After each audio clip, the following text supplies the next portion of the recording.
go. You're listening to The Edge, everything bass fishing, coming to you worldwide from MegaWare Keel Guard Studios. What's going on, Bass Edge Nation? Welcome back.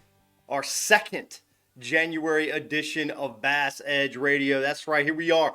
Man, it's Jan 24 and things are about to get crazy, just like the music in the background. You're listening.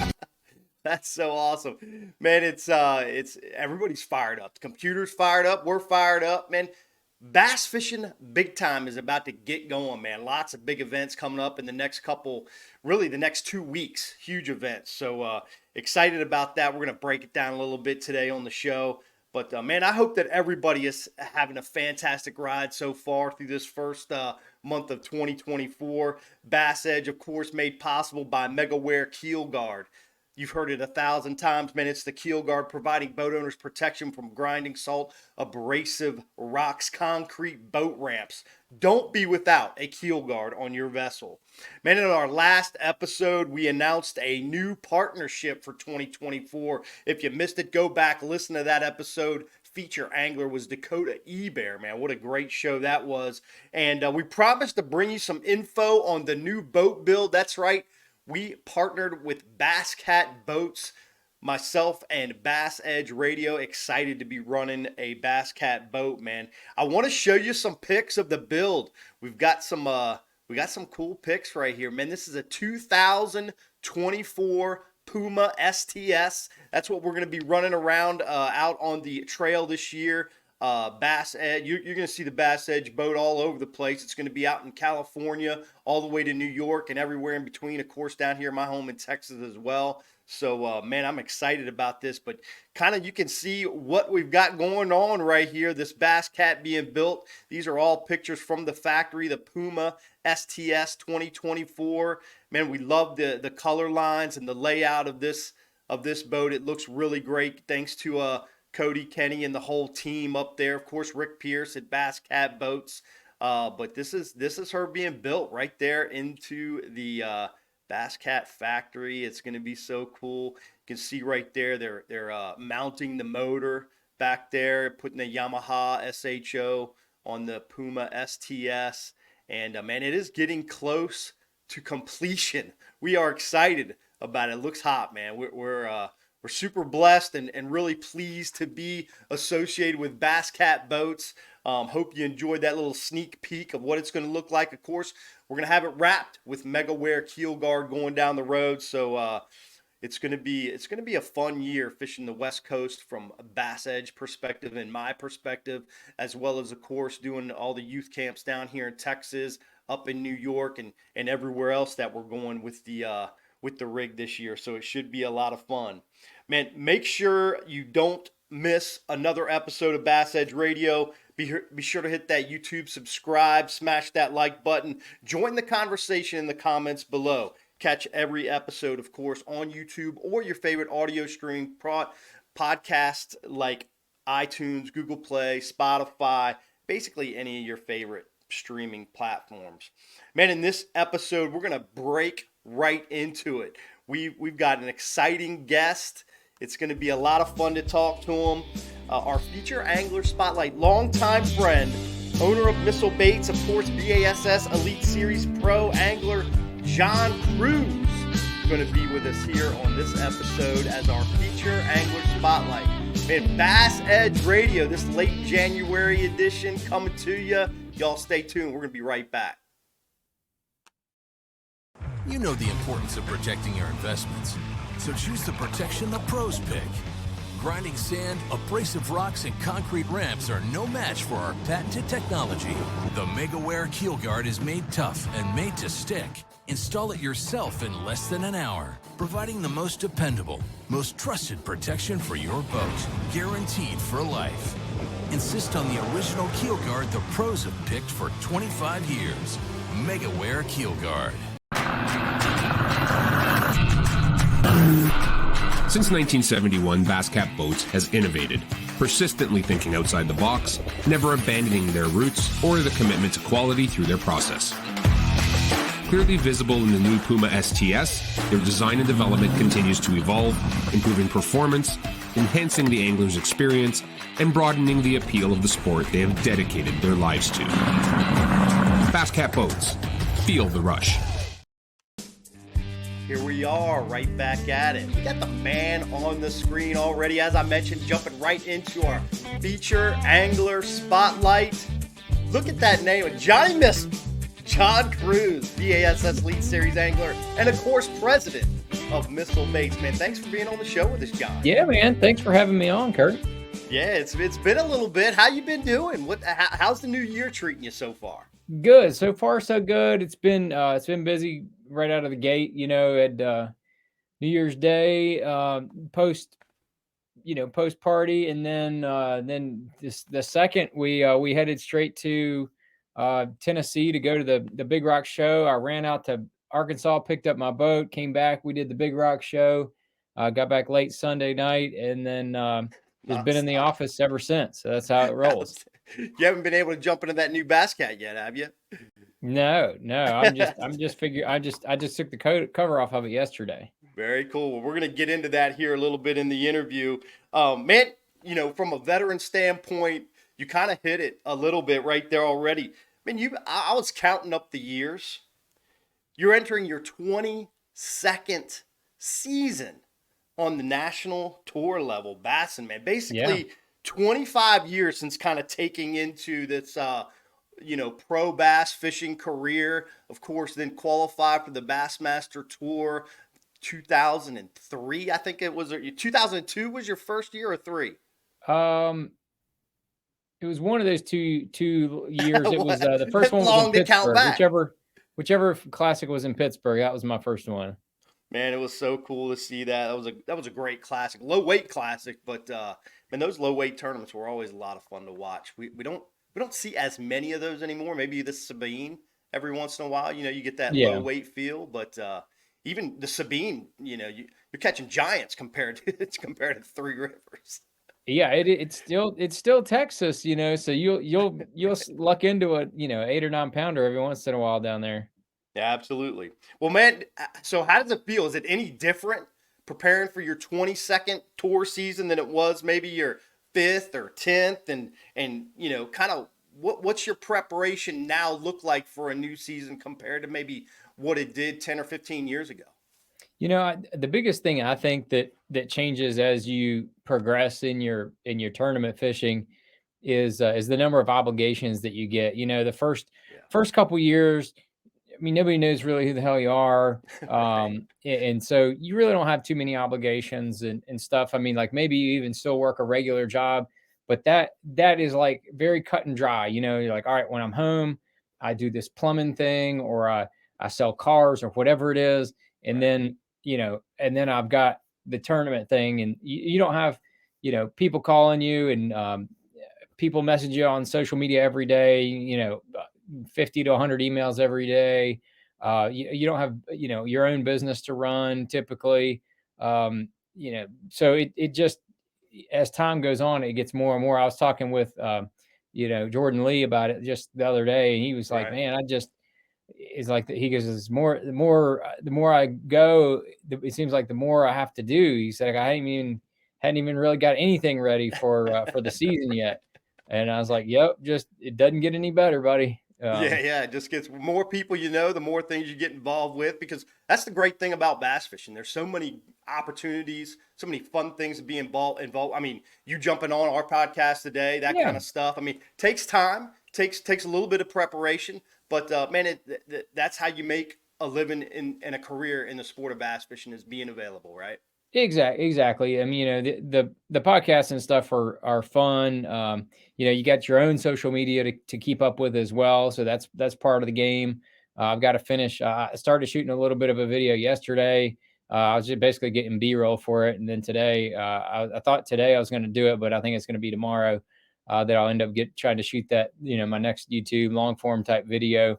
Right. And then, you know, it just never stops, man. You just keep clicking, and you keep going, and you really have to manage your time between, you know, it's like, okay, I've got about 5 or so weeks before I head to the first couple of tournaments, but I've got obligations and I've got to travel every weekend for sponsors or for missile or for family or for something.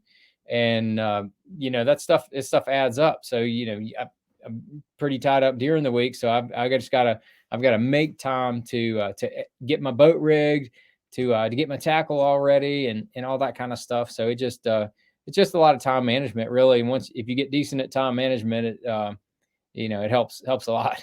Absolutely. I feel like whiteboard becomes your biggest friend, right? I mean, you got priority A, B, C, D, and you got to get A and B for sure, but there's some important aspects in priority C and D that you got to click off the puzzle too. So Yeah, I mean, having that whiteboard and being able to see everything that's in front of you makes it a little bit easier. right. I do it a lot with my calendar as well. I just, write it. I'm like, oh, yep, that Tuesday that is going to happen. Right, And right. and then it does.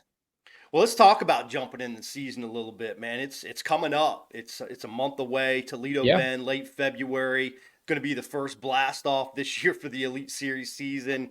Immediately off the Lake Fork, so you got to prep for back-to-back events in Texas. How do you ready yourself for those specific events? Are you a guy?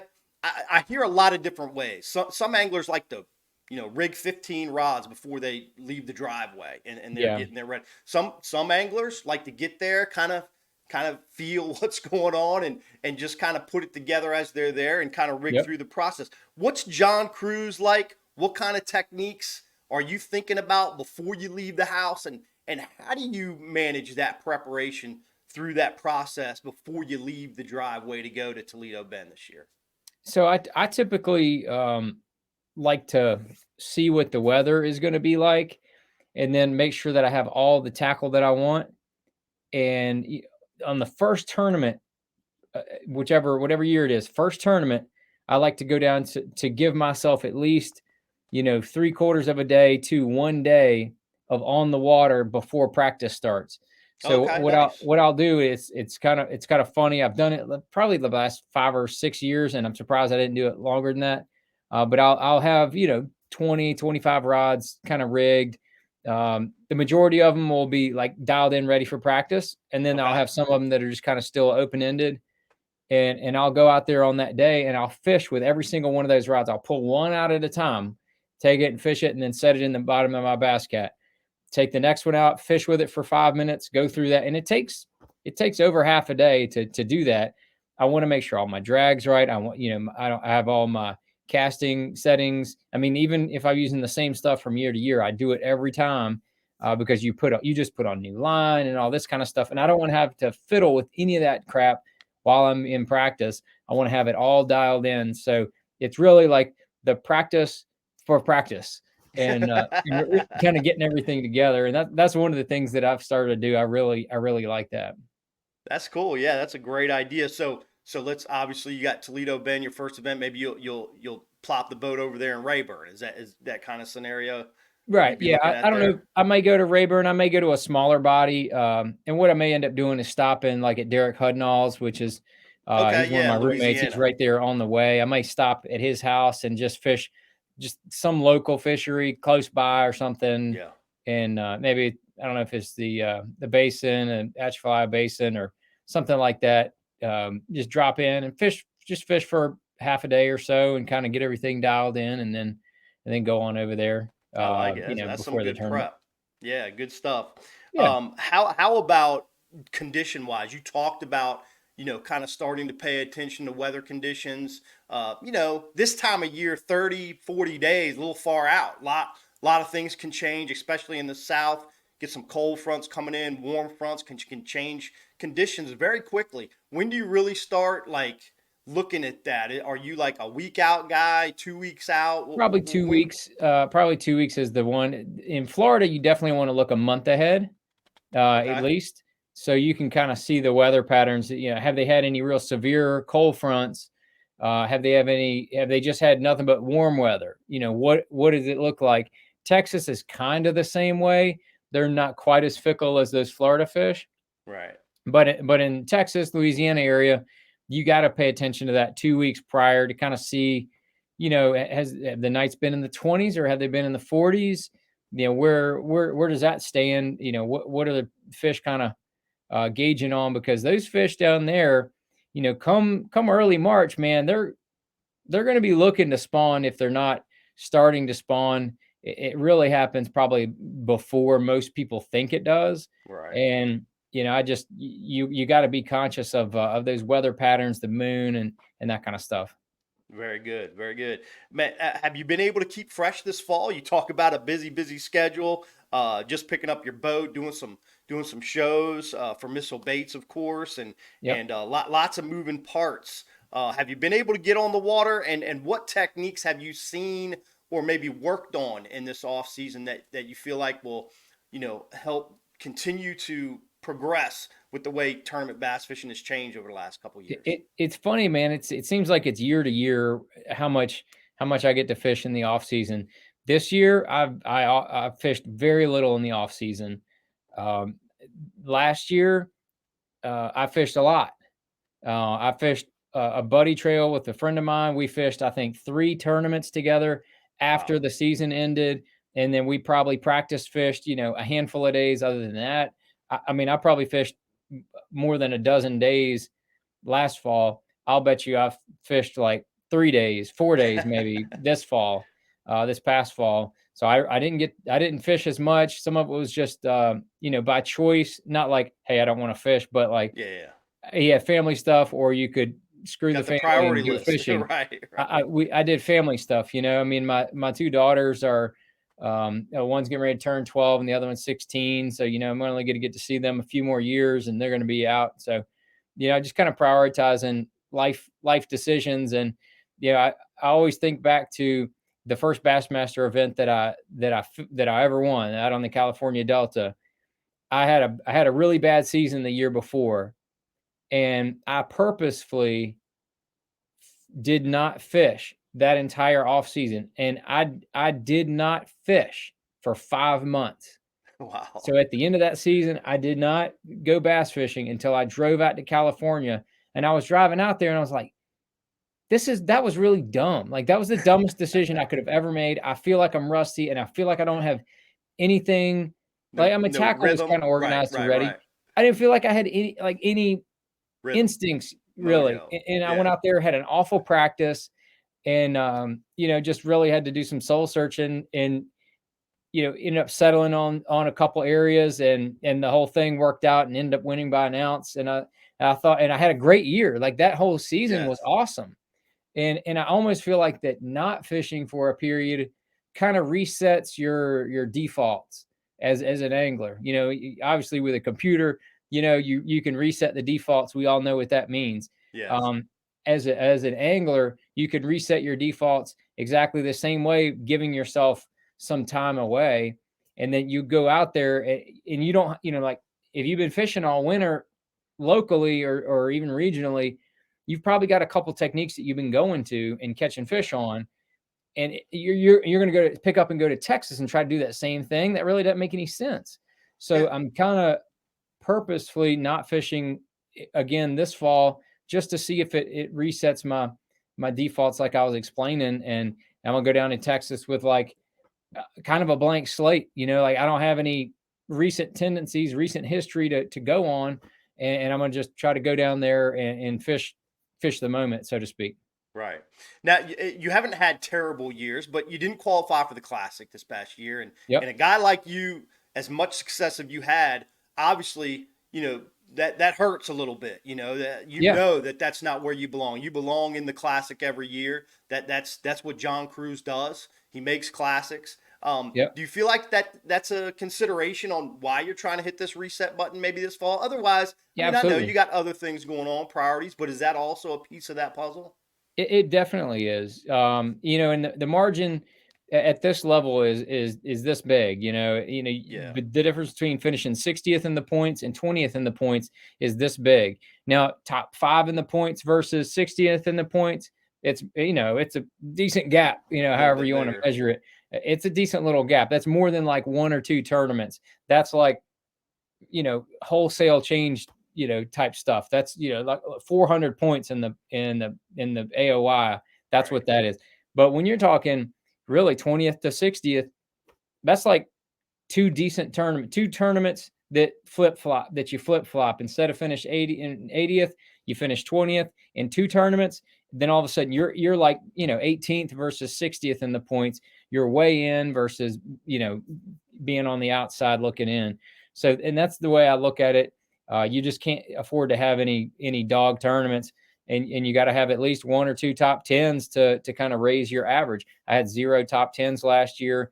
I think in a career, I have like 1 top 10 of every 8 or 9 events. So, I'm kind of due to have maybe 2 this year, but as far as statistics go, but I can't, you can't look at that. You just got to fish each one at a time. But that's what I think, pressing that default button is going to help me look at each tournament kind of new.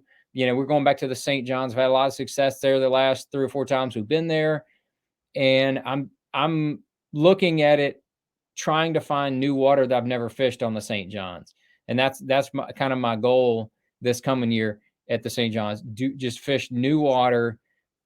Don't rely on things that I've done in the past, because it always changes. We're going a little bit later in the year, so that's going to really kind of make it dumb to default back to what you've done in the past. So I'm going to go down there with the intentions of fishing completely new water that I've never fished in a tournament before, and that's kind of the way I'm looking at it. Yeah, but it sounds like part of hitting that whole reset button, which seems to be so important, man. Especially when you're not flowing like you feel like you need to be, some of that go ahead. Just going to a place you've had success before. You can't go there and try to duplicate what you did in the past. And the best way to do that is just to don't fish the same water. Like I know how to fish tidal water. You know how to fish tidal water. You go up fishing tidal water. Go to that tidal fishery with no preconceived notions, and just go look at the conditions, see what you and I, we can go into a creek 30 minutes. We can be like, they ain't in here. Yeah. Okay, it's high incoming water. They should be on these kind of banks. And these, you fish it for 30 or 45 minutes. You don't get a bite. You're like, nope, this ain't it. A lot of other people might be like, well, maybe they're over there. Maybe they're over there. Maybe they're over there. More time. We know that isn't how it works. Right. That isn't how it works. They move in groups in tidal water. And if you're in the right area, it doesn't take you too long to figure it out. Right area, right time can be the difference between hero and zero. Man, I would say you talked about, having some techniques, having some things that you like on your deck. I would say most anglers have probably 3 or 4 rods, stay consistent throughout the year. They're always in the box. They always have fresh line, and they always have the same bait. There's 3 or 4 of them that everybody just has their little bit of versatility, but confidence factor in finding and catching bass with some particular outfits and setups, and obviously rigged with specific baits. What's 3 or 4 rods that John Cruz has always rigged up in his box that's ready to go throughout the entire year? So I'd say 2 of them. One of them definitely is a Missile Baits Magic Worm on a drop shot. I was talking about this at the Big Rock Show last weekend, and we were talking about this very same topic. And I said, man, if I had a brain in my head, I would only fish a Missile Baits Magic Worm on a drop shot every single tournament, the entire tournament. I almost bet you I could make the Bassmaster Classic. I may not win. I don't, may not have a top 10. I may not win an event, but I'll almost bet you I'll be in the money for like 8 or 9 out of those 9 tournaments. Extremely consistent. And that's the one that I think, because you can rig it a couple of different lengths, with your leader, having, one with 6, one with 8, one with 10-pound test, one nose hooked, maybe one wacky rigged and one Texas rigged. You can just, kind of mix up your, the way you rig it and cash in drop shot rod times 3 and just go to town. That would be probably a really, really good way to have like a strong season, but my short attention span would have a difficult time dealing with that. I think a lot of people would. Yeah, right. So I got to put a chatterbait on there with a spunk shad on the back. That's probably one of the other ones that, start to finish, every single tournament is going to live on my deck. Cashin makes it's one of the kayak rods. It's called a chattergrass rod. I absolutely love that rod for throwing a chatterbait. I found that rod in their line like 2 years ago, and that's basically all I throw a chatterbait on anymore. Let me dive into that real quick on the chatterbait. Yeah. 3/8 or half? I mean, you get Both. a lot of different. I mean, there's a big difference. It doesn't sound like a whole lot, but I know big difference between a 3/8 and half. What's kind of your go-to size? So the 3/8 and the half, basically it boils down to speed. How fast do I want to reel that bait? Because I can keep a half-ounce chatterbait this far into the surface, but I'm gonna have to reel it, super fast. Right. So really, it boils down to how fast I want to reel that bait. What's your watercolor? A little bit dirtier water, as long as I'm fishing shallower than like 4 feet, probably going to go with the 3/8 because you can throw that thing and just kind of really crawl it and kind of keep it going. And, maybe you bang into some cover and whatever, but that 3/8, you can really kind of crawl it, keep it going a little bit slower, and those fish can find it a little bit better. But then as the water clears up, I tend to like to go more towards the half-ounce because I'm going to be reeling it a little bit faster, a little more of a reaction. They don't get to look at it as good. And I feel like that, or if I want to fish that chatterbait, 4 to 6 feet deep, a little bit deeper, then I'm going to probably get that half-ounce out. And so, I mean, if you look at my box, it's almost evenly half-ounce and 3/8. Now, will you change? You talked about using the spunk shad, of course. Yeah. Will you change trailers to another variety based on kind of speed and depth, the variation that you're trying to achieve? A lot of it with the spunk shad, they have a 3.5, 4.5, and a 5.5, and I'll use all 3 sizes based on kind of the profile that I want to put. If I'm fishing up north for smallmouth, then I'll put that little 3.5-inch spunk shad on there. And it's a nugget, man. It's just a little nugget that the smallmouth can eat. Because, dude, the 4-pound smallmouth's got a mouth that big, and it's all they can do to get that damn thing in their mouth. So that's one of the things that I like to do. And then, whenever I'm fishing for like a little more stained water, or in an area it's got some gizzards, or I feel like a bigger bait is needed, I'll jump up to the 5.5. I throw that quite a bit, but then I'd say half or more the half the time I'm going to have a 4.5-inch spunk shad on the back. I really don't mess around with too many other different trailers on the back. I'll put a 3.5-inch shockwave, like a little small swim bait. Yeah. And occasionally, but I've really kind of settled into that spunk shad. Nice. So we got the magic worm on a drop shot. Very different setups there that you're able to use it with, and then the vibrating jig with the spunk shad and some varying sizes and how you like to do that. Do you have another rod or two that always stays set up?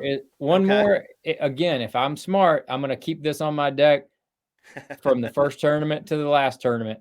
Smallmouth, largemouth is the Missile Baits mini flip jig.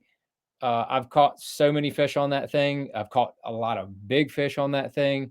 When I finished third at the Classic in Gunnersville, I caught over half of my fish on that. I caught them on chatterbait and that. I mean, that's essentially what I caught like every fish on. So that is a bait that I need to keep. I put a little mini D chunk on the back. It's got a little kick to it. You can swim it if you want to, but really most of it is just a traditional flipping and pitching. So those are the 3 that I would say stay on my deck. If I was smart, I put those 3 on the deck and ride or die. Nice finesse profile on that little jig for sure, man. Yeah, man, dude. I mean, I was at the last time we went to Chickamauga, I caught a 9.3 on it. I mean, it's a big fish bait. I've Iaconelli caught one over 10 in practice on it. The same bait. That's fantastic. All right, we're gonna take a quick break. First, we got to give special thanks to BassCat boats. Make sure you always feel the rush with BassCat boats. We're gonna return with BAS's Elite Series angler John Cruz. Some additional thoughts on prep for the new season and a little bit of industry insider. Angler John, it's great to have you here. We're gonna be right back after this message. Plenty of sunshine. Come on, man, let's roll.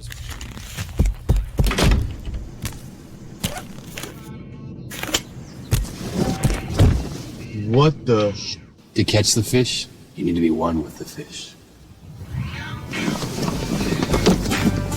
With PowerPole shallow water anchors, you'll get the ultimate in precision, power, and control, so you can catch more fish.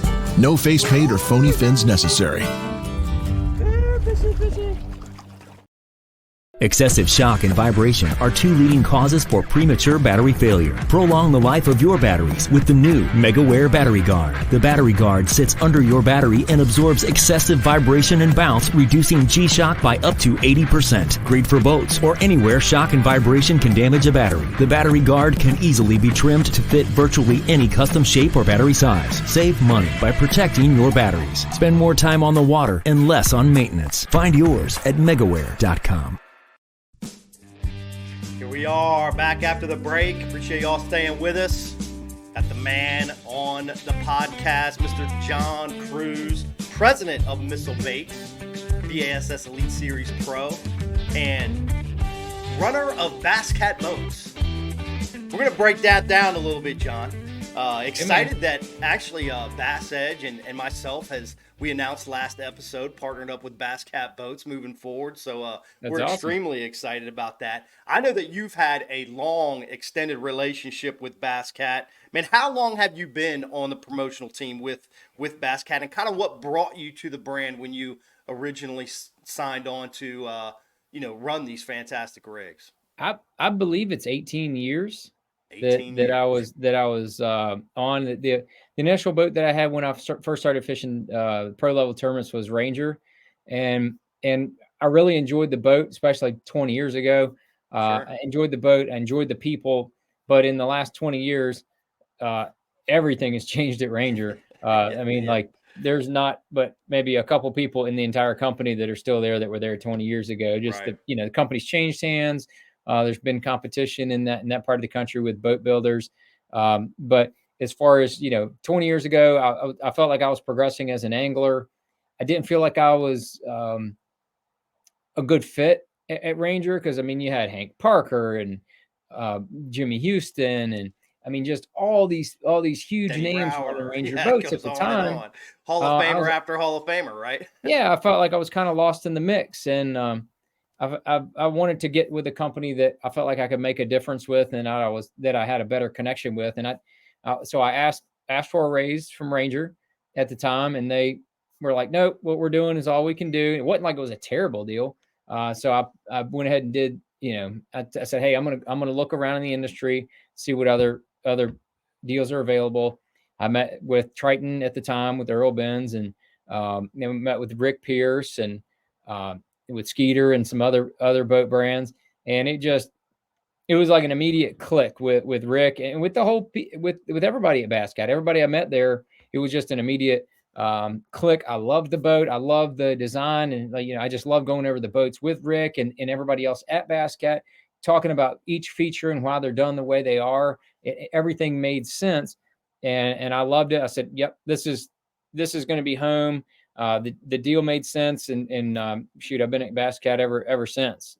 Yeah, I feel like it's still that way. The personable feel through BassCat is tremendous compared to several other boat companies that I've worked with as well, and it's it makes it fun. Makes it fun to be a part of that process and be a member of the brand. Man, I noticed that you're running the new model this year, 2024, the brand new model, Caracal STS. I know that you ran the Puma STS last year. You've run many BassCat models throughout the years. What seems to be the most consistent throughout brand models that you've seen in all the boats that you've run, and kind of what stands out to you on that? But also like to know what's been your favorite. Do you have like a model that has really entrenched in your memory or significant moment that's happened throughout running BassCat that really sticks to you at this point? For the last 2 seasons, I've run that new Puma STS, and after the first year, one of my roommates, Ed Locker, and he's also on the BassCat team. He said, Okay. "Man, how did you like that Puma STS at the end of the year?" And I said, "Dude, I'm not joking, and it's not hyperbole or exaggeration. I said, the Puma STS is the best all around bass boat I've ever run. Wow. As far as having size, stability, soft ride, speed, good layout. Every box is dry as a bone. I mean, like every box that you can check for a good bass boat, the Puma STS checks those boxes. Yeah. It went from their newest model to their number one selling model in a year. So if that tells you about how good it is, and it was just an awesome platform. But as part of being an ambassador for BassCat boats, they come out with the new Caracal STS, and this Right. the previous favorite model of mine was the Era, which is a 20-foot 2-inch boat, very narrow, runs amazingly well, amazingly soft ride, but it's a little faster. A lot of fun to drive. The boat was a lot of fun to drive. So it's kind of like a combination between my favorite one, because the new Caracal STS is also 20 feet 2 inches, but it's very wide.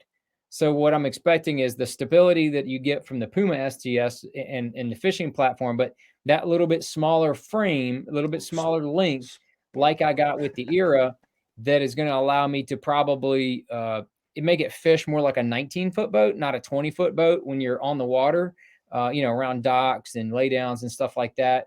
And it's going to be very, very nimble, I think, driving. I've talked to about 6 or 7 different people that have actually been behind the wheel of the Caracal STS, and I have not heard a bad word about that boat. So I think that one is going to be tough for me at the end of the year. I think already, am I going to go back to the Puma? I'm going to stay in the Caracal. I don't know, but I'm looking forward to trying it. Do you find yourself? I kind of picked this up between the lines. Do you find yourself throughout the years and looking at models and deciding what boat model to run, basing that off of maybe a schedule or the type of bodies or type of style of fishing you prefer? Like, obviously, you get back into creeks and the tidal reservoirs. You know, it's a lot better to have a 20-footer than a 21-footer, or closer to 20 than closer to 21. Do you tend to determine, maybe throughout year after year, what model you're going to run based on some of those things? A little bit, but really, as I was kind of alluding to before, being an ambassador for the brand, the newest boat is really the one I'm probably going to run.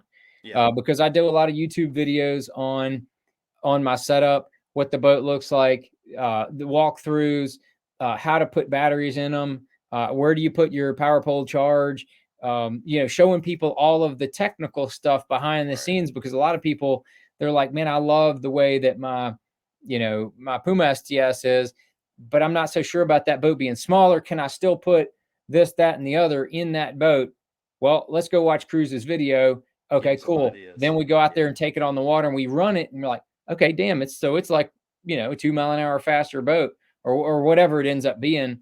Like, I'll be totally honest with people, and then halfway through the year, I'll be like, man, I'll miss some of the rough water, but I like the nimbleness. Or I might be like, look, I don't miss the rough water because I can keep the nose up even better than I could with the Puma.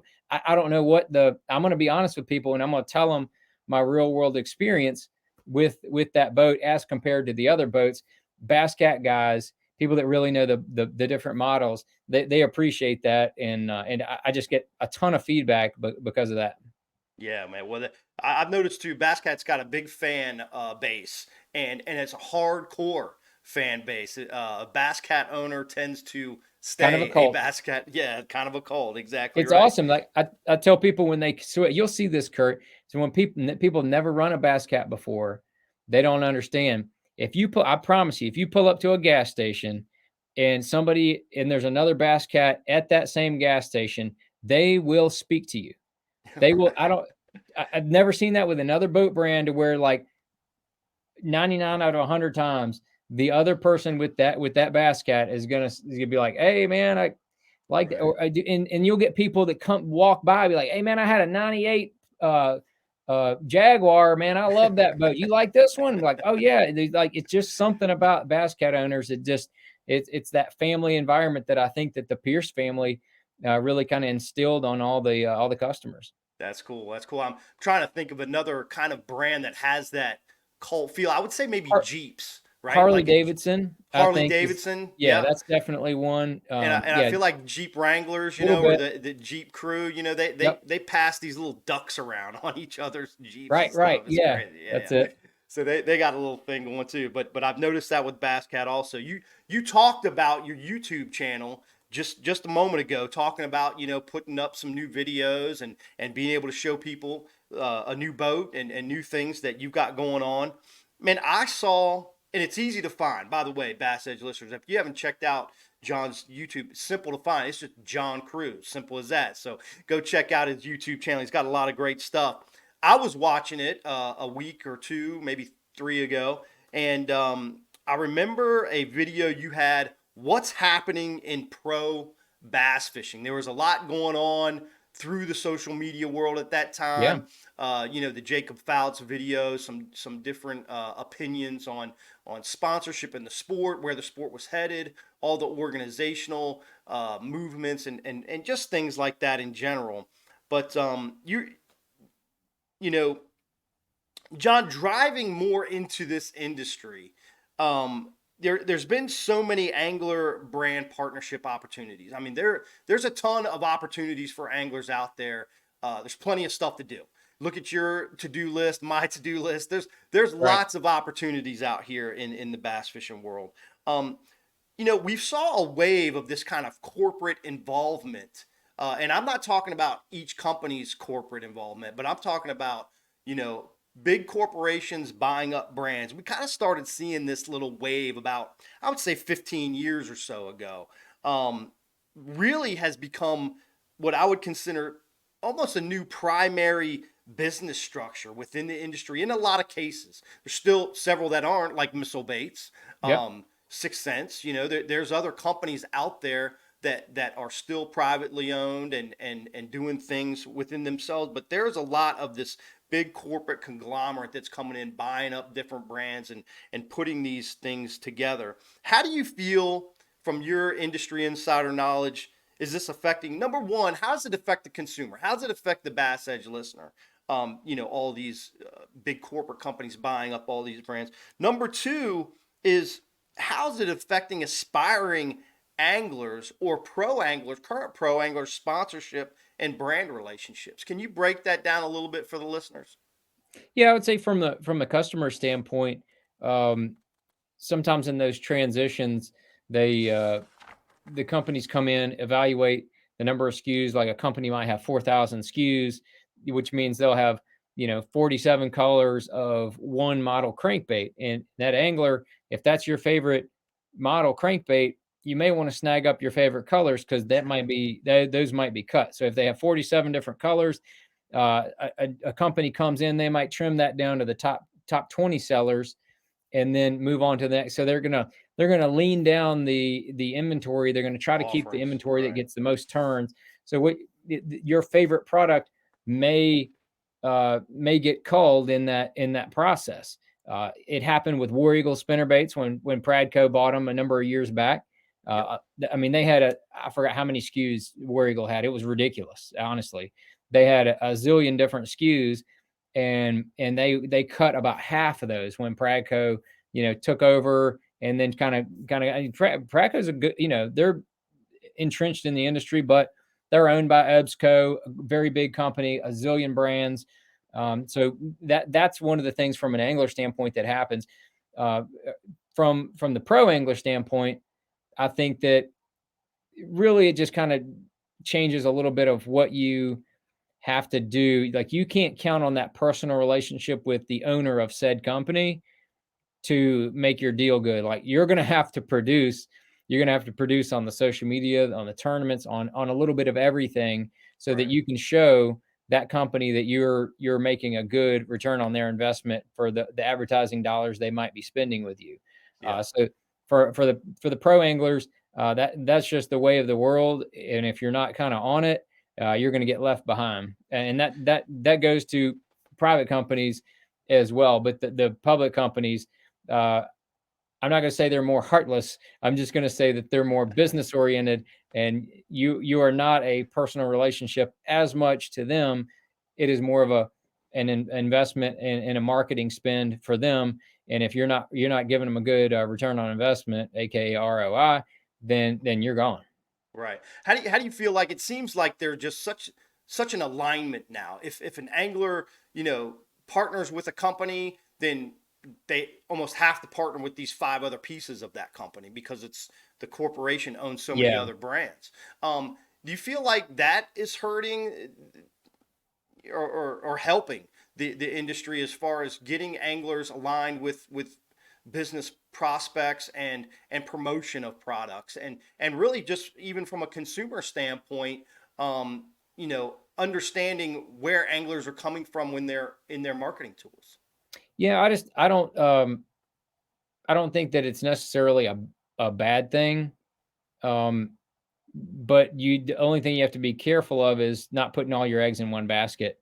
Back in 2005, I signed a 3-year deal, I believe it was, for 06, 07, and 08 with Pure Fishing to promote, their line, rods, reel, like the whole shooting match. And so in the beginning of 08, they came in and wanted me to renegotiate my contract.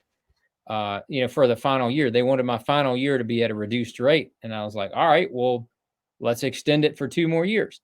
And they said, no, we're not going to do that. We just want you to take a reduced rate. I was like, well, I got to be the dumbest human being on the planet to agree to take a pay cut with no other incentive just to take a pay cut. Like, I'm not Tom Brady. Like, I'm not doing, I'm not knocking down millions of dollars here. Like, that was a good chunk of my, my income. So at the end of that year, they made me a ludicrous lowball offer, which I obviously turned down. And then I had to kind of piece together all of those categories the next 2 years. And really, it took me about 3 years to kind of piece all those categories together. So I didn't have a soft plastic sponsorship, didn't have a rod, reel, or line sponsor that next year. So is that kind of when the thought of Missile? I know Missile started in 2012, I believe. But is that kind of a beginning process of when that spawned for you? About a year after that, then like the wheels started turning in my head. Yeah. Yep. Yeah. About a year after that, when I was designing baits for Spro and fishing basically every soft plastic on the market, I realized where there were gaps.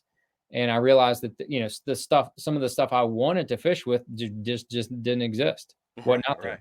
That's cool. Very interesting. Yep. That kind of leads me into the Missile conversation. You've got 2 new baits that you've launched pretty much here in the last 8 months or so. You launched the Bomba at iCast. Yep. And just this January, just a couple weeks ago, you launched the Monster Jig, another Ike signature product. Man, let's dive in. Okay, cool. We got some. I love this. That's what I want to see. So we'll talk about the Monster Jig first. Tell us about that. How did that come to be, and what placement did you see that Missile needed this piece of the puzzle? So Iaconelli and I were talking about what to do next. Before the mini flip came out, there was not a compact, flipping jig with a good hook on it on the market. Now there's 6 or 8 of them, or however many. Well, I don't know that there's that many still. I know yours is one of them, but there's not that many other ones. If you hunt around, you can find some of them are not very, well known, but there's a number of them now. Yeah. And then so we were, Ike and I were talking about like what gaps are still out there. And I said, man, we're talking about, nobody's ever really done a really big jig. And he's just like, immediately his wheel started turning. He was ready. He was good to go. He wanted to do it. So we had VMC make us a custom 10-aught hook. And wow. I mean, you can see my hand, like that's how big the thing is. Bad man pajama right there. Yeah, it's got the PTFE coating, the slick coating on it, 60 degree. And we didn't want to make a swim bait head because it's not necessarily a swim jig. We wanted to be able to bring this thing through some cover, bounce it off some different things. So we made kind of an all-purpose head for it. And then we did it in 6 different colors, 2 different sizes to start with. It's got a good little metal keeper on the bottom of it right there. You can see, so you could put a, big old Kitech or, we're going to be having on our website, like the AA swim baits, Oh yeah, They're very it's very familiar. That's it's Optimum, of yeah, course. Optimum. Yep, it's the big bad Bubba shad that fits on it perfect. That's the 7-inch. I'll show you that. A lot of people I think are going to be fishing it this way with on a big with a big swim bait like that. Very Um, nice. so it just has the whole jig shakes. It kind of rolls a little bit, so you get a lot of that shimmy and in the skirt that you wouldn't get with just the swim bait alone. So it's pretty cool. It's a lot of fun. We at the Big Rock show we had a very positive response. A number of dealers came by that had some on order. I can think of 2 dealers off the top of my head that doubled their order once they saw it in person. Nice. One was for out west. Like they're all like, "Oh my god, these swim bait guys are going to be all over this." And then another one was a dealer that sells a lot of musky lures. He's like, "Dude, the musky guys are going to go bonkers over this thing. We're all over it." So I think we're going to be able to break into a couple new markets. Pike and musky, possibly the snook, striper, along with the trophy hunters going for those really big bass when they want that really big profile. Well, I tell you what, man, I follow out west pretty close, and Havasu, this style of bait has been very popular, winning lots of tournaments at Havasu. Yeah. Not quite that large, but real close, and Yep. that doesn't this probably catches more of the fish that the bait they're currently using is targeting. So That's this right. monster jig is going to be really hot, man. They're throwing it in the middle of these drains, little grass covered drains. But the key to it is a normal swim jig doesn't work because you just can't get it down fast enough because you do need a little bit of speed to get that reaction bite. You Yep. throw a 3/8, half, 3/4 out there, it just doesn't stay down when you're fishing, grass and 15, Yep. 18, 20 foot deep. This style of bait right here is gonna fit that mold, and that looks sweet, dude. Heck That yeah, looks really man. good. Yeah, it's gonna be exciting just to kind of see what doors it opens up and see where all it is used and where all people catch fish on it. I mean one of the toughest dealers to bring in new stuff is Toledo Tackle, and I would tell Kurt that to his face if he it's Kurt with a C. Uh, Right.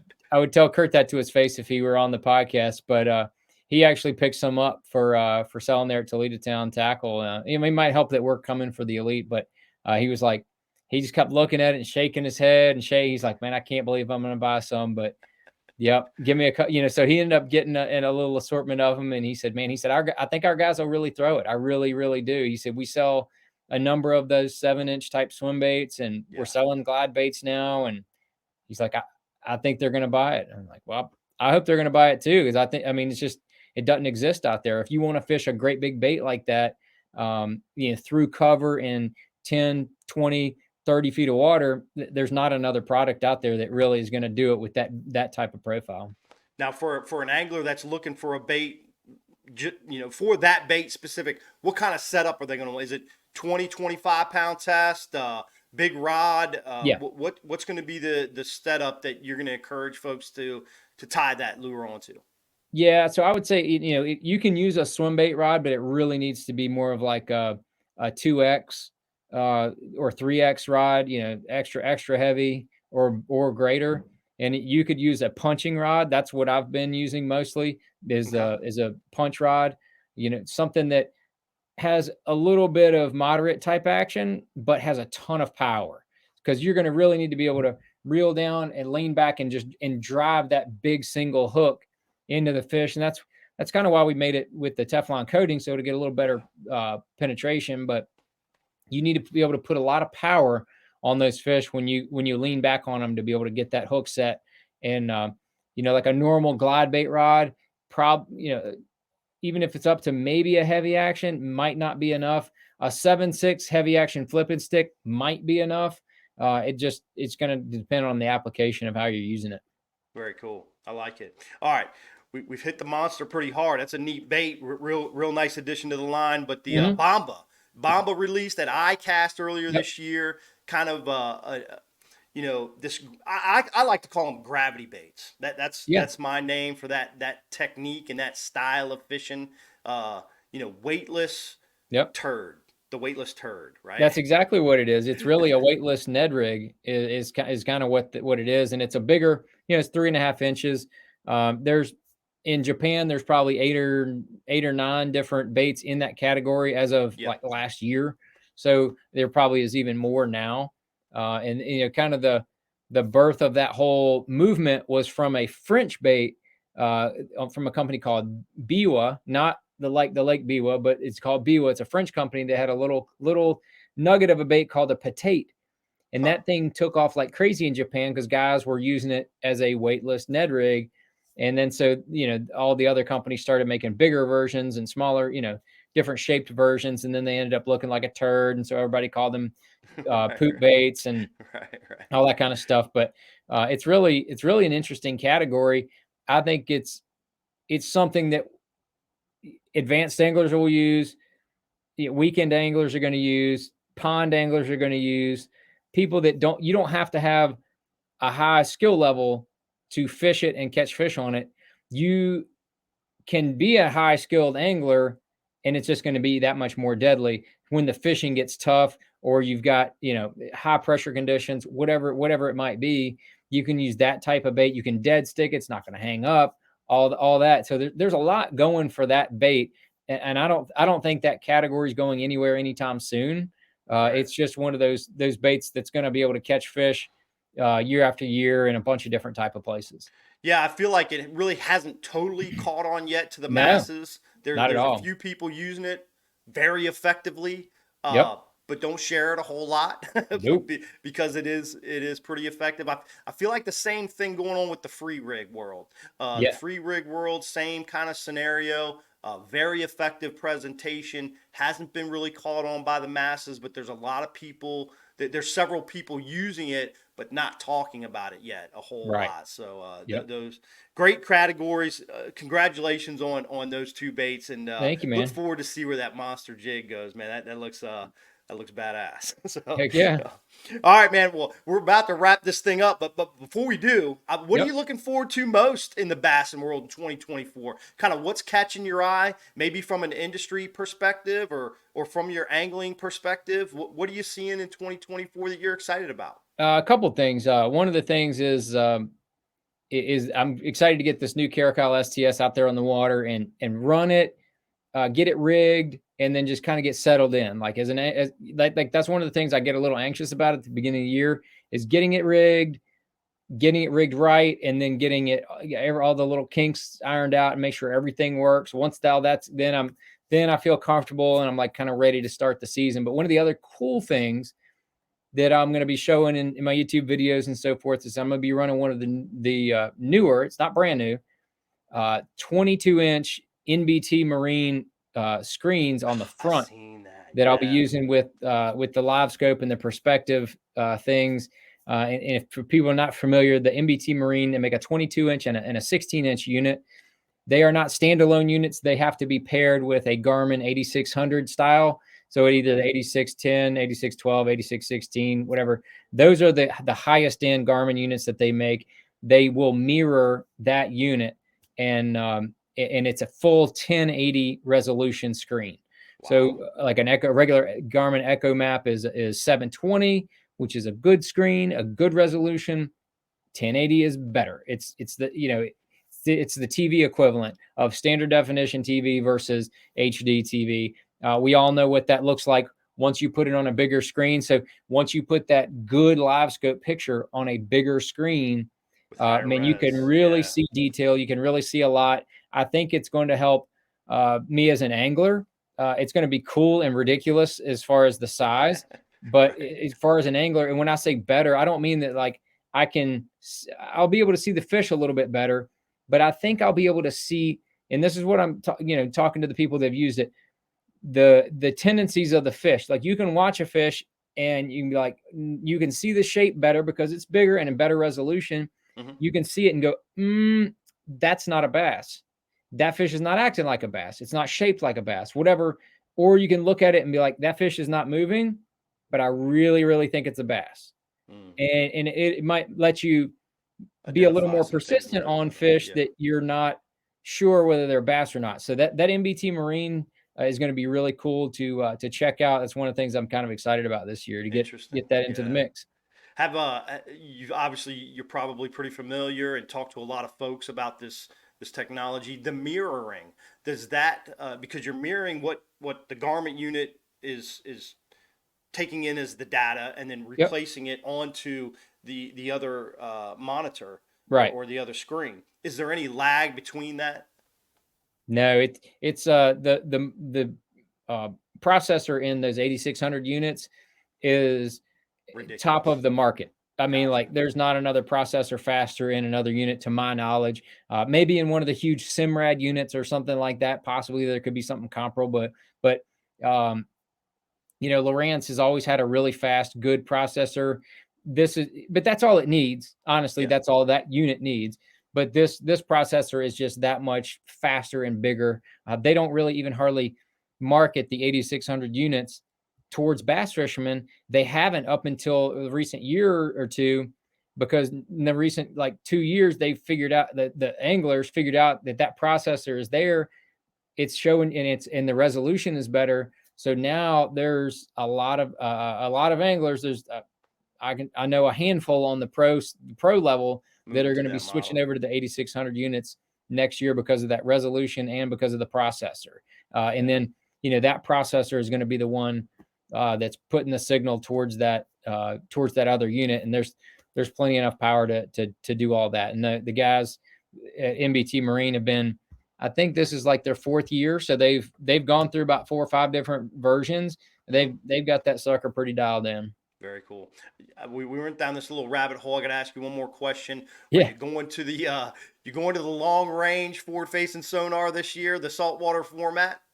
No, I'm just going to stay with the two. I'm going to go with the LVS 34 upright and then one in perspective. I've got a 52-inch power pole move trolling motor, so that I can separate those two transducers a little bit more and hopefully have a really clean signal for both of those two units. And that's what I'm going to go with. Very cool. I think that the saltwater thing is interesting.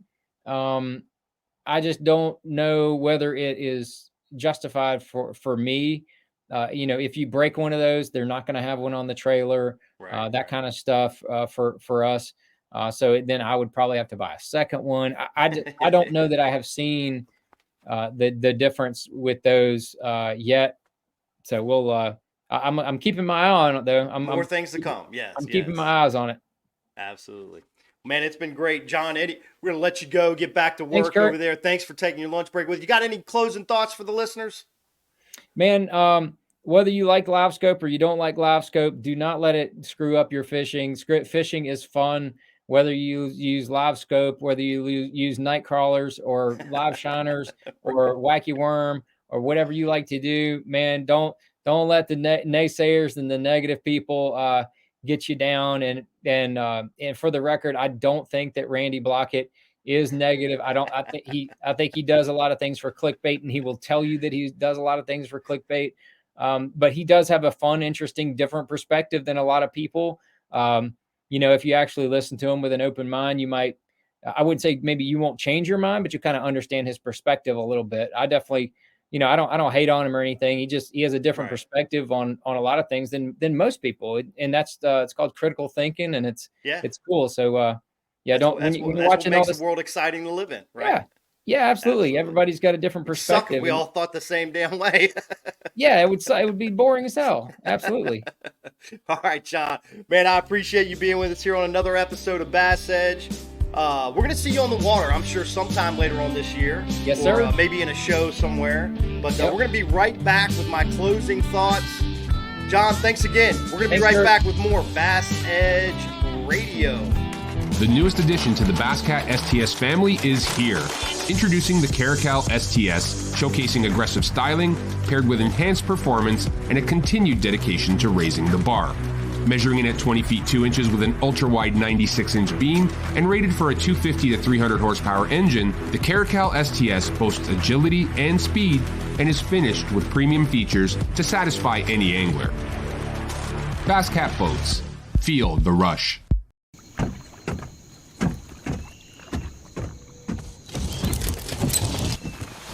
Nobody wants to run out of power when they're on the water. There is a better way.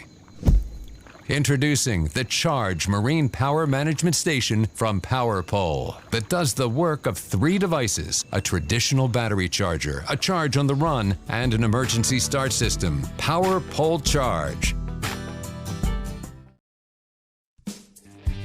Back at it. Little closing segment here on Bass Edge Radio. Another great interview, man. Great to have John Cruz on the show. It's been a ton of fun, just bringing lots of knowledge, not only from the fishing aspect, but of course, and John brings it through all levels. You know, fishing, industry, just experience. Just he's just a great value of information for all of us, man.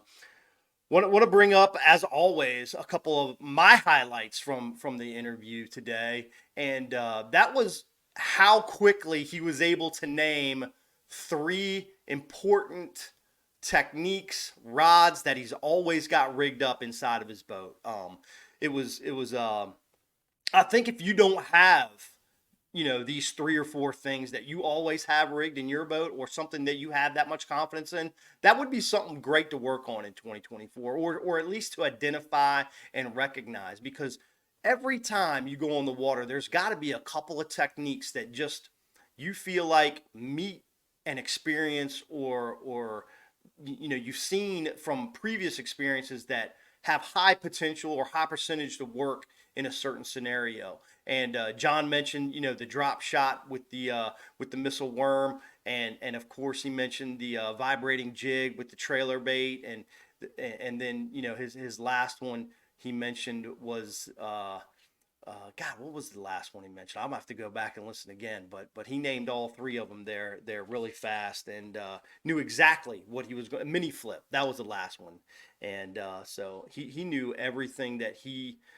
is going to have. He sees those baits every time he opens that rod locker, and 9 times out of 10, every time he launches the boat, they're on the deck. So really think that each of us should have that confidence bait. For me, I know for me, I also have a vibrating jig anywhere I go. It's something that's really important on the deck of my boat. I generally have some kind of Texas rig, some kind of flip, something to flip and pitch around, but usually it's a piece of plastic.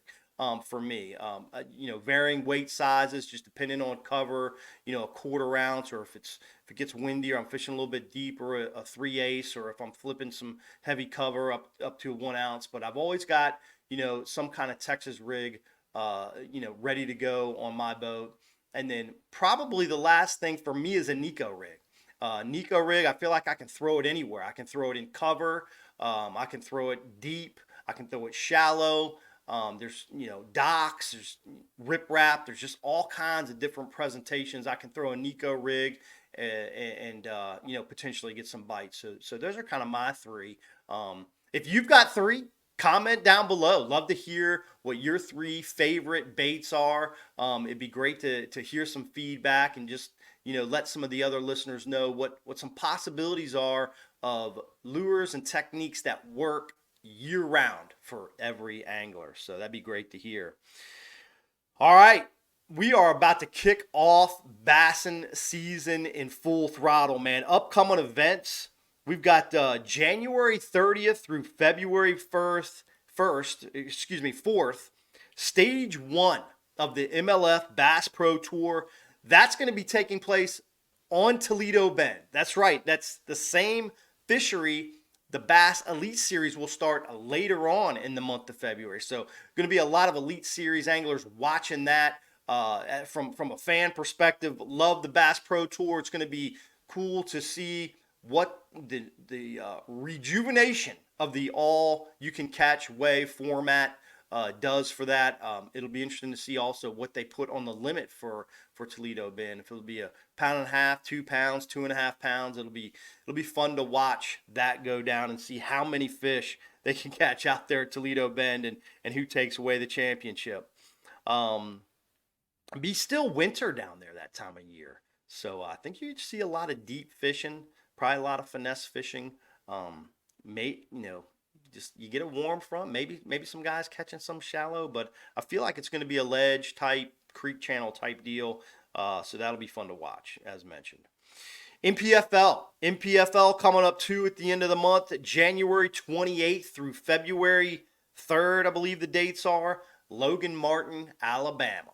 Pretty much a spot fish factory. We saw an Elite Series event go down there last year, kind of late spawn, post spawn, shad spawn type of scenario. Here this time of year, Logan Martin, it's probably going to be some lipless baits involved, some lipless crankbaits, and maybe some fish up in the river, related to off current type areas, as they kind of like to get out of the current in the winter months. But that should be a fun event to watch, the NPFL there at Logan Martin, Alabama. And the first BASS Open kicking off February 1 through 3, Lake Okeechobee. That's going to be a fun one to check out. If the weather's stable, no big cold fronts, it could be a smash fest down there. Could see just some giant bags coming in. Last year at Okeechobee, probably some of the most ridiculous big bags we've ever seen come out of a fishery during a time of year. It was kind of that bluegill spawn, post spawn, that May, June time frame. They were just cracking giant bag, 30-pound bags. There were times when you would be 28, 29 pounds and not get a check in a tournament for a 5-fish limit. It was unbelievable. So it's going to be fun to watch how the BASS Open, the first stop, the EQ series. Of course, there'll be some guys that are just fishing that Southern Division down there as well. I'm going to be at my first event too, going to be fishing the Juan Bass, the Western Outdoor News event up at Lake Shasta in California. Big spotted bass fishery, January 31 through February 2nd. That's going to be another event we're going to be reporting on. So we got 4 big events, man. You're not going to want to miss tuning back into Bass Edge Radio. We're going to have our next episode February 9th is going to be the launch date for that episode. We're going to get a recap of all these events that are going on. We're gonna look to have Rich Lindgren, Hella Bass, back on the show with us to kind of break down all the happenings and kind of what went down and techniques that were used to win some of these events. So it's going to be a lot of fun to watch. Rich, of course, was with us on the first episode of 2024, and man, once these events start kicking off, I think you're going to hopefully see Rich as a continued guest here on Bass Edge Radio. Again, don't forget to hit that subscribe button, mash that like, comment below, man. We want to hear what you all think and what's going on in your world, as well as you listening to Bass Edge Radio. It should be dynamite, man. But want to thank again, obviously, John Cruz, BASS Elite Series Angler, for dropping the knowledge and the education on this episode of Bass Edge Radio. Man, thank you all for being here. It's been a lot of fun. We enjoy bringing you the info. Adios till next time. Bass Edge.